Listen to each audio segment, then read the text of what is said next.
Mimi namjua, nimeambiwa sana ati sijui nilisema.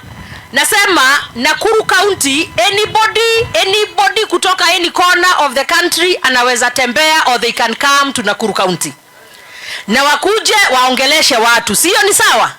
Lakini Nakuru County hakuna space ya fitina, sawa sawa, hakuna space ya ukabila. Nakuru County ni Kenya ndogo, tunakaa hapa kabila zote. Kwa hivyo kama wewe unatoka kwenye unatoka kukuja kufitina watu hapa Nakuru, we don't have space for you. Lakini kama unakuja tu kusalimia watu na uuze sera zako, uko sawa. So our warning to you, no fitina, no ukabila, na hiyo madharau yako uache huko nje ya Nakuru. Usikuje hapa kuleta madharau. Na githeti huo hivyo tuweko. Na wale watu ambaye wanakuja kutugawanya na misingi ya kikabila, hatusiwakubalie. Wamesema ya kwamba ati mwezi ujao wanakuja hapa Nakuru.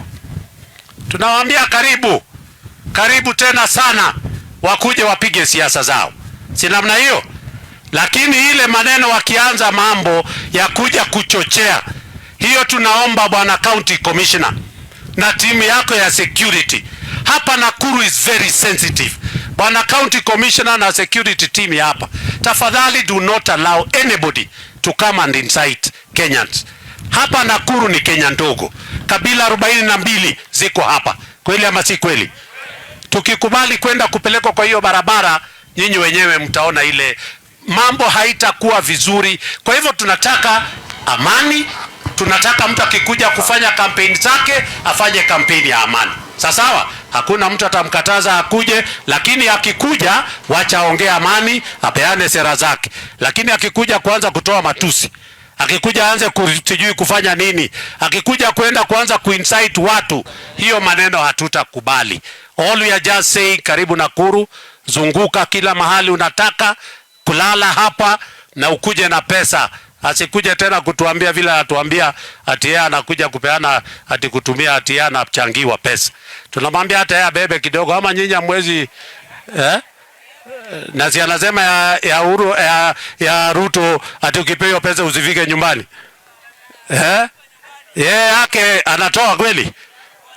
Tunasema tu hivi tumwangalie, lakini tumwambie karibu sana, wacha siasa. Si namna hiyo. Tafadhali vile mheshimiwa amesema hapa, Dida amesema ni ukweli, wanasiasa wengi wamejipanga kuja kuzunguka na wametangaza wanaanzia Njoro constituency ya Charity Kadhambi MP. Nataka niwapatie ujumbe wakiwa pale. Mnapopanga kuja hapa kwangu Njoro, hapa kwangu nataka amani.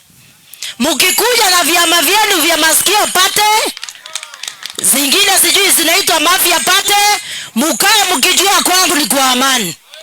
Wananchi naomba ni watume hivi, watakapokuja kuwauzia porojo zao, nyinyi kaeni na amani, wacha wapite wakiendanga. Lakini kwangu commissioner, na kuomba commissioner, wale wanasiasa wa fujo, wale wanasiasa wanazunguka Kenya kuongea ukabila, kuongea fitina, mimi commissioner, kwangu wasikuje na fitina na wasikuje na ukabila.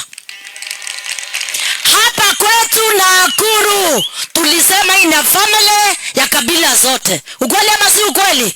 Mimi nawauliza hivi watu wa Nakuru, sisi ni kabila zote 42 tribes. Sisi nitukuja tuuziwe upumbavu ya ukabila? Mko ready? Semeni hiyo hatuko ready hapo. Nani yako ready kwa ukabila? Tunaikemea na tumeikataa. Sasa wale akina masikio pate wakae wakijua hapa, wakuje kwa heshima, wasalimiana wakipita, na sisi tukaeni na upendo na umoja.